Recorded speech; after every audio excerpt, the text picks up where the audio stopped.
मज़मून physics class 9 बाब चौथों सबक 15 हिस्सों पहिरियों मश्क मरूदी सवाल एक्सरसाइज MCQs। अस्सलाम वालेकुम प्यारा बारो सिंध ऑनलाइन स्कूल में भली कार मां यहाँ सनाउल्ला महर।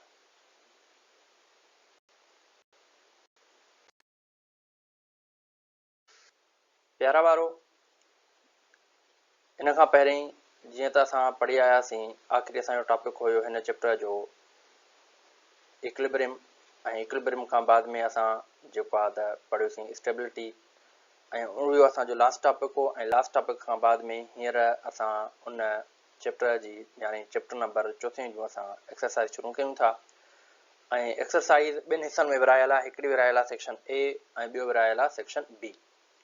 हाणे सेक्शन ए में जेको आहे उहे असां वटि MCQs आहिनि जंहिंखे असां चवंदा आहियूं मल्टीपल चॉइस क्वेश्चन्स ऐं उनखां पोइ सेक्शन जेको बी आहे उहा स्ट्रक्चर्ड क्वेश्चन्स। सो हिन वीडियो में असां MCQ सॉल्व कंदासीं ऐं अॻिते वरी असां जेको आहे त नेक्स्ट वीडियोज़ में वरी असां हुन जा सेक्शन बी सॉल्व कंदासीं जंहिंमें असां न्यूमेरिकल कंदा आहियूं। ठीकु आहे। सो सभ खां पहिरीं असां वटि MCQ ॾिए थो, उन चवे थो a pair of unlike parallel forces having different lines force produce. चवे थो जेकॾहिं pair of unlike parallel forces आहिनि ऐं उहे डिफरेंट लाइन ते लॻनि था कंहिं ऑब्जेक्ट जी ते त पोइ उहे छा प्रोड्यूस कंदा। सो हिते असांखे कुझु ऑप्शन ॾिए थो, चवे थो उहे इक्विलिब्रियम प्रोड्यूस कंदा या उहे टार्क प्रोड्यूस कंदा या उहे कपल हूंदा या उहे अनस्टेबल इक्विलिब्रियम हूंदा। सो प्यारा ॿारो जीअं त असां पढ़ी आया आहियूं त जेकॾहिं कोई बि ॿ जेको आहे त फोर्सिस कंहिं हिकिड़े सेम ऑब्जेक्ट ते ऐं डिफरेंट लाइन ते लॻनि, हाणे जॾहिं सेम ऑब्जेक्ट जे डिफरेंट लाइन ते ॿ फोर्स लॻंदा त उन्हनि जी जेका डायरेक्शन हूंदी उहा अपोजिट हूंदी। ठीकु आहे। हाणे उते छा थींदो त उते जॾहिं सेम मैग्नीट्यूड जा ॿ फोर्स लॻंदा त उते हिकु त टार्क असांजो ज़ीरो थी वेंदो, असां पढ़ी आयासीं। उनखां पोइ हू असांजो अनस्टेबल बि न हूंदो ऐं उनखां बाद में हाणे हिते असां वटि ॿ बाक़ी ऑप्शन बचंदा। हिकु बचे थो इक्विलिब्रियम, ॿियो बचे थो अकपल। हाणे ॾिसो प्यारा ॿारो त हिते असां कंहिंजी ॻाल्हि था कयूं, हिते फोर्सिस जी था ॻाल्हि कयूं, हिते असां हुन जिस्म जी ॻाल्हि नथा कयूं। सो अगरि जेकर असां हिते हुन फोर्सिस जी ॻाल्हि कंदासीं त उहे फोर्सिस असांजा छा हूंदा, उहे कपल हूंदा, यानी ॿिटा ॿ फोर्स उन जिस्म ते एक्ट कंदा। हाणे उनखे चवंदासीं असां छा, अकपल, यानी जोड़ो फोर्सिस जो। ठीकु आहे। हाणे चए थो जेकॾहिं ॿ अनलाइक यानी अपेयर, पेयर जो मतिलबु ई जोड़ो आहे, चए थो appear of unlike parallel forces having different lines, यानी उहे कंहिं डिफरेंट लाइन ते लॻनि था त उहे छा कंदा, उहो हिकिड़ो कपल प्रोड्यूस कंदा। ठीकु आहे, यानी जोड़े जे सूरत में उहे लॻंदा। त उन खां बाद में हाणे हिते जेको असांजो ऑप्शन जेको ठहंदो उहो असांजो ऑप्शन आहे ऑप्शन सी, यानी अकपल। ठीकु आहे। उन खां बाद में हाणे असां वरी हलूं था नेक्स्ट सवाल ते। नेक्स्ट जेको MCQ आहे उन में चवे थो head to tail rule can be used to add dash forces. हाणे हिन में कुझु ऑप्शन ॾिए थो, चवे थो त हेड टू टेल रूल जेको आहे उन में असां जेको आहे त केतिरा फोर्सिस जेको आहे एड कंदा आहियूं। उन में 2 फोर्सिस एड कंदा आहियूं, 3 फोर्सिस एड कंदा आहियूं, 5 फोर्सिस एड कंदा आहियूं, या उन में any number of the forces असां एड कंदा आहियूं। सो प्यारा ॿारो मां तव्हांखे ॿुधाईंदो हलां त हेड टू टेल रूल जेको हूंदो आहे उन में असां जेको आहे त केतिरा बि फोर्सिस एड करे सघूं था, अनलिमिटेड। अनलिमिटेड जो मतिलबु हिते छा थियो, इन जो मतिलबु इहो थियो त असां any number of the forces जेके आहिनि उहे हिन में एड करे सघूं था। ठीकु आहे प्यारा ॿारो, यानी असांजो ऑप्शन डी हिते सही जवाबु आहे। उनखां पोइ नेक्स्ट सवाल ते था हलूं ऐं नेक्स्ट MCQ में चवे थो a force of 15 Newton makes an angle of 60 degree with horizontal, it's vertical component will be. हाणे चवे थो हिकु फोर्स आहे यानी हिकिड़ो वेक्टर ऑफ द फोर्स आहे, उहो जेको आहे 15 न्यूटन जो जेको आहे त हुनजो मैग्नीट्यूड आहे ऐं उहो एंगल जेको हॉरिजेंटल सरफेस आहे उन सां 60 डिग्री जी एंगल ठाहे थो। चए थो त उनजी वर्टिकल कंपोनेंट ॿुधायो।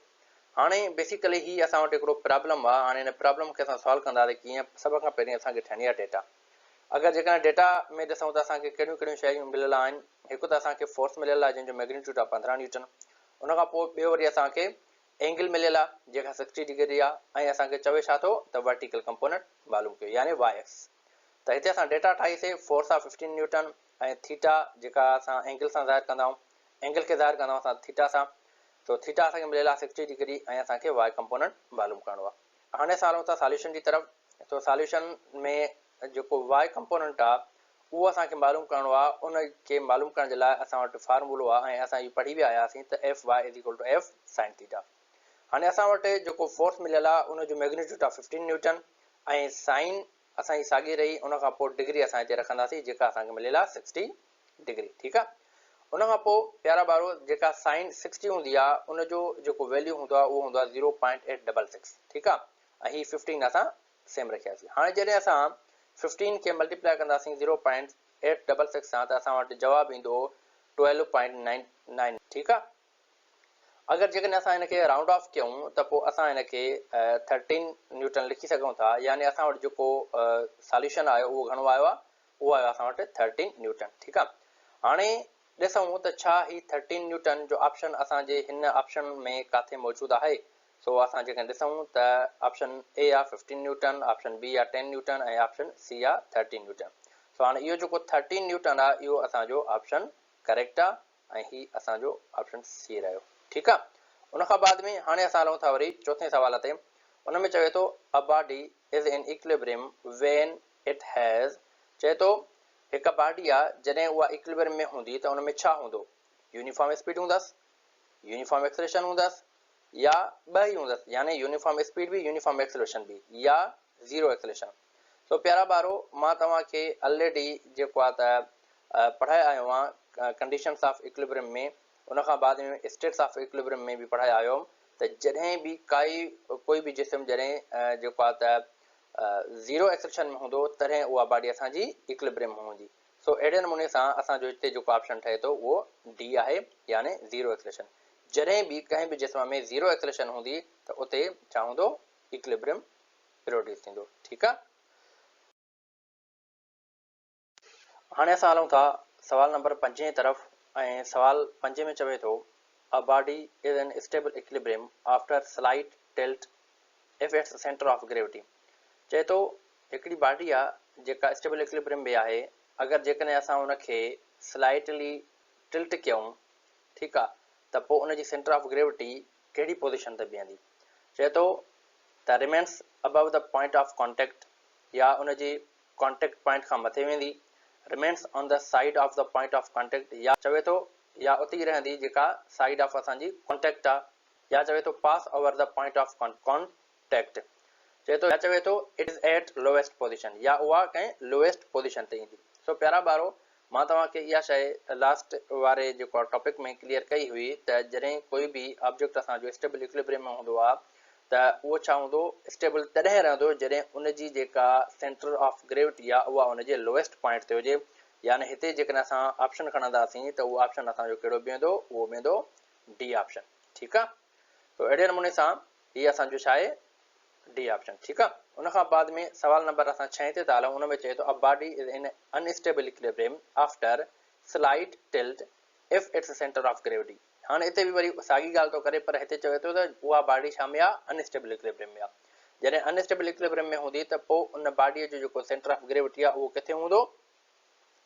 सो इहो बि असां पढ़ी आयासीं त उहो हूंदो आहे at is position at bottom, यानी उहो बि किथे हूंदो, उहो बि हुनजे बॉटम में ई जेको आहे त हूंदो, पर किथे हूंदो, उहो उनजी जेका बेस लाइन आहे उहो बेस लाइन खां परे हलियो वेंदो आहे, तॾहिं जेको आहे त असांजो उहा बॉडी जेका आहे उहा अनस्टेबल इक्विलिब्रियम में रहंदी आहे। ठीकु आहे। यानी उनजी बि जेका सेंटर ऑफ ग्रेविटी हूंदी उहा किथे हूंदी, उहा बि उनजे बॉटम में हूंदी। ठीकु आहे। उन खां बाद में सवाल नंबर 7 ते था हलूं ऐं उन में चवे थो a body is in neutral equilibrium when its centre of gravity is. चए थो त जॾहिं बॉडी न्यूट्रल आहे त उनजी सेंटर ऑफ ग्रेविटी किथे हूंदी, उहा उनजी लोएस्ट पोजीशन ते हूंदी, या उनजी सेम हाइट ते रहंदी, या चवे थो उहा हाईएस्ट पोजीशन ते हूंदी, या उनजे बेस ते हूंदी। सो प्यारा ॿारो मां तव्हांखे ऑलरेडी सम्झाए चुको आहियां त इन जॾहिं असांजी काई बि बॉडी जेकॾहिं न्यूट्रल इक्विलिब्रियम में आहे त उनजी जेका सेंटर ऑफ ग्रेविटी आहे उहा उनजी सेम हाइट ते जेको आहे त रहंदी। ठीकु आहे। तो अहिड़े नमूने सां असां चई सघूं था त उहा रिमेन्स एट सेम हाइट। ठीकु आहे। हाणे असां हलूं था सवाल नंबर 8 जी तरफ़ ऐं उन में चए थो Bunsen burner is made stable by. हाणे बंसन बर्नर छा थींदो आहे? हिकिड़े क़िस्म जो चुल्हो थींदो आहे, ठीकु आहे, जेको असां ख़ासि करे लेबॉरेटरीज़ में इस्तेमालु कंदा आहियूं कंहिं जेको आहे त कंहिं शइ खे गरम करण जे लाइ या हीट जी जॾहिं ज़रूरत हूंदी आहे, मतिलबु कंहिं रिएक्शन वग़ैरह जे लाइ, ठीकु आहे। हाणे उहो हिन क़िस्म जो हूंदो आहे, ठीकु आहे। हाणे हुन में छा आहे त गैस जो पाइप लॻल हूंदो आहे, पोइ असां गैस ॾींदा आहियूं ऐं उन में जेको आहे त हू फ्लेमेबल हूंदो आहे, पोइ वरी उन में असां बाहि ॾींदा आहियूं, असांखे मुख़्तलिफ़ जेको आहे असां पोइ हुन मां कमु वठी सघंदा आहियूं, ठीकु आहे। हाणे चवे थो हीउ जेको बंसन बर्नर आहे, हाणे इन खे जेको आहे असां स्टेबल कीअं कंदासीं, कीअं स्टेबल इन खे रखी सघूं था? चए थो असां हुनजी लेंथ खे इंक्रीज़ कयूं, चए थो त हुनजी जॾहिं असां ड्रैग वधायूं तॾहिं हू स्टेबल थींदो, या चए थो इन जो मास इंक्रीज़ कयूं त तॾहिं स्टेबल थींदो, या चए थो इन जो बेस एरिया जेका आहे उहा हुनजी डिक्रीज़ कयूं, हीअ जेका बेस आहे जंहिं ते हीउ पियो आहे हिन प्लेट टाइप ते, त इहा असां हुनजी डिक्रीज़ कयूं त उहो स्टेबल थींदो, या चवे थो त हुनजी इहा बेस एरिया असां हुनजी इंक्रीज़ कयूं त उहा स्टेबल थींदो। सो प्यारा ॿारो, जीअं त असांखे ख़बर आहे त जंहिं बि शइ खे असांखे स्टेबल रखिणो हूंदो त हुनजी असां छा कंदासीं, बेस एरिया वधाईंदासीं। जेतिरी बेस एरिया वधीक हूंदी ओतिरो असांजी उहा शइ सुठे नमूने सां स्टेबल हूंदी। सो हिते जेको असांजो ऑप्शन बीहंदो उहो छा आहे, उहो ऑप्शन आहे असांजो डी, यानी इंक्रीज़ बेस एरिया, ठीकु आहे। तो अहिड़े नमूने सां हाणे असां हलूं था वरी सवाल नंबर 9 जी तरफ़। हाणे सवाल 9 में चवे थो a tight rope walker carry a long pole. चए थो हिकिड़ो माण्हू आहे जेको ख़ासि करे जीअं सर्किस में हूंदा आहिनि, चए थो हिकिड़ो माण्हू आहे जेको उहो जेको आहे कंहिं रसीअ ते घुमे थो, ठीकु आहे, ऐं पाण खां वॾो जेको आहे त पोल खणी करे, हिकिड़ो डिघो पोल खणी करे, ठीकु आहे, या ईअं खणी चऊं त हिकिड़ो हुन में जेको आहे त हथ में जेको हुनखे डंडो हूंदो आहे उहो डिघो हूंदो अथनि, ठीकु आहे, उनजी लेंथ बि डिघी हूंदी आहे, उहो हिकिड़ो डिघो पोल खणी करे हले थो त उहो छा हूंदो, मतिलबु चए थो इंक्रीज़ इट्स हिज वेट। हाणे उहो छा कंदो, उहो हिनजी वेट खे इंक्रीज़ कंदो, या चवे थो raise हिज सेंटर ऑफ ग्रेविटी, या उनजी सेंटर ऑफ ग्रेविटी खे वधाईंदो, चवे थो त, या चवे थो लोअर हिज सेंटर ऑफ ग्रेविटी, या उनजी सेंटर ऑफ ग्रेविटी खे हेठे तरफ़ आणींदो, या चवे थो त कीप हिज centre of gravity in fixed position, या उनजी सेंटर ऑफ ग्रेविटी खे फिक्स पोजिशन में रखंदो, ठीकु आहे प्यारा ॿारो।